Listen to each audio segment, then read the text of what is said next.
Welcome to Business Unusual Retail Edition. I'm Kelly Nickerson, your co-host for today's Retail Industry Spotlight, where we'll be reviewing strategy and research work from our recent Uptrends newsletter and collaboration across the Publicis Group on trends and findings for important to retailers today. Hey everyone, you've got Sarah LaCourse here working alongside Kelly, helping out our retail clients during this time, and I'm on the Retail Strategy and Insights group. So we work with a lot of specialty and department stores who have not necessarily had essential services and open for business. So there's definitely some challenges we're seeing in the industry. As we look towards the next normal, how do we stagger our reopen plan and turn up a national dimmer switch that is slightly modulated for various regions and economic areas across the country? Merchandise is in flux. Orders have been canceled. The stores are pretty much going to look like Easter when they reopen, and we may have to have Easter in July sales. So both an offensive and defensive strategy to make sure that we are getting stores to look back in season. Of course, capitalizing on new digital rituals. Many of us are first-time online grocery shoppers and having virtual assistants. So those are the kinds of lean-in capabilities to continue to think about investing in and incorporating some of the new trends we're going to show you today into your marketing communications as we move into a next chapter. Great. And the good news is that it's not just about challenges. Retail is rising as it relates to the email inbox. While we've seen an influx of volume initially at the beginning of April, due to all the leadership wanting to get out in front of their customer base to communicate the measures that they were taking to keep their customers and associates safe, we've actually seen a renewed engagement from the consumers to the brands, and that's been reflective of the recent increase in open and click rates. So all great news for retail brands. So now let's just jump into the three trends that we are seeing. The first being sweepstakes and prizes. We've noticed a lot more brands over the past several weeks increasing the amount of fun and engaging elements that they've incorporated into their emails. A really great example in the jewelry space from David Yurman is they're allowing their customers to select their favorite jewelry for a chance to win that amazing piece. They're collecting data that can then be used in the future for subsequent communications. You've got retail brands like Bowden that, again, are focused on getting their customers to showcase the amazing threads that they're wearing, and they're actually posting it on social media channels. So the benefit to the brand is increase in sales, but then also user-generated content on social channels. Fanatics.com, that sells all that major league gear, hats, and jerseys, they teamed up with their all-in organization to offer the all-in challenge, where celebrities and sports stars are offering amazing customer experiences with a chance to win. And all donations and proceeds go to Feeding America, No Kid Hungry, many different national organizations to feed in populations in need. So this is a really way of turning sweepstakes and community heroes to do very good for large numbers of people. Yeah, and the second trend that we're seeing, which is amazing, helping overselling. They're focused on more purpose-oriented messages. A great example from AutoZone.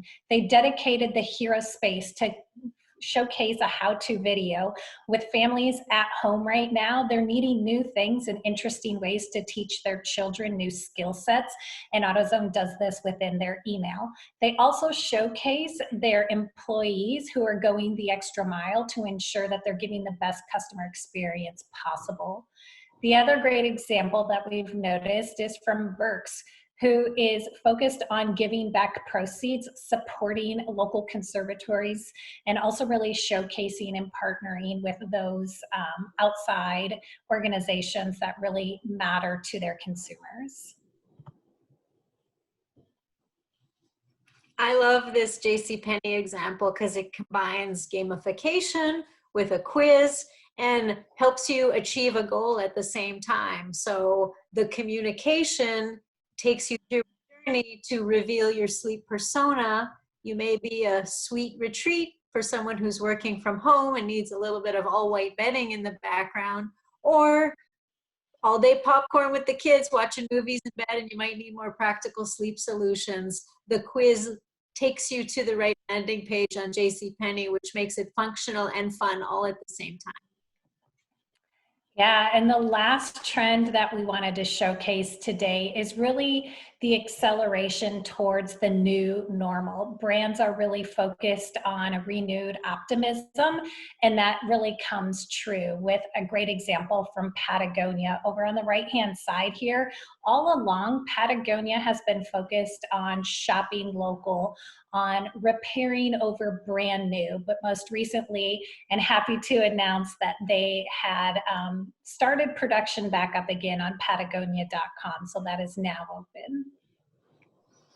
And the move into touchless was really prominent this past week. The team has seen and enjoyed the Dick's video that came out to show the mask wearing associate safely opening your trunk, delivering your goods, and saying goodbye at a safe distance and through automatic doors.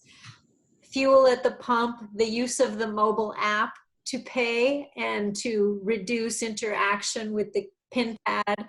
Simple Human selling faucets and sink equipment to make sure that the touchless component is made known to the consumers. So we've definitely seen a lot in the movement towards a touch-free, contactless world.